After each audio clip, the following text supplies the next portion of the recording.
In today's video, I'm going to teach you about legitimate ways to utilize Google Cloud services for Windows or remote desktops using their free and credit tiers.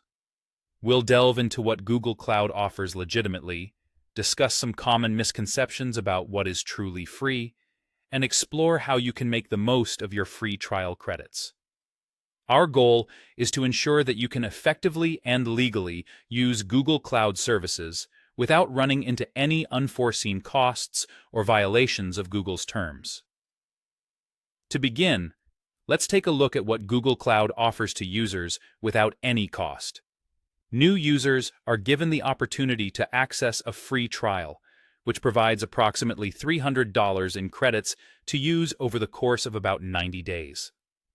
This generous offering can be applied to many of Google Cloud's services, allowing new users to explore and become familiar with the platform's varied tools.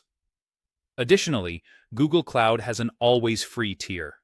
This tier allows for limited use of certain services, which can include running small Linux virtual machines and utilizing certain types of storage at no cost beyond these allotted limits.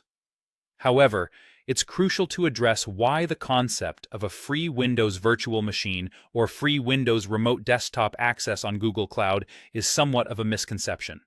You see, Windows Server images fall under the category of premium images, which means they require licensing fees.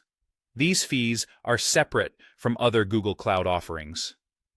Although your free trial credits can be used on many types of services, they do not cover the licensing costs associated with paid software such as Windows Server images. Thus, while Google provides many resources at no cost through their free program, running a Windows Server VM isn't entirely free due to these licensing constraints. Now, if your objective is to have remote desktop access via a Windows virtual machine on Google Cloud, there are perfectly legal and straightforward methods to achieve this. First, you'll want to sign up for the free trial and make use of the $300 credit provided. This credit can go towards offsetting the costs associated with many services. Next, you will need to enable billing on your project, which will require you to input a valid payment method. It's important to note that even though you're implementing the free trial, enabling billing is necessary for licensing purposes when creating a Windows Server VM. Keep in mind that while your trial credits might help to alleviate some of these expenses, you will still be required to pay the Windows license portion. For those of you who don't absolutely need a Windows setup, consider using the always free tier with Linux virtual machines.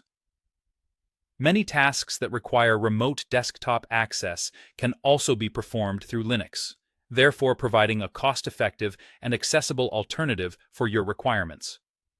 By understanding and utilizing these offerings, you can take full advantage of Google Cloud's resources in a legitimate and cost-conscious way.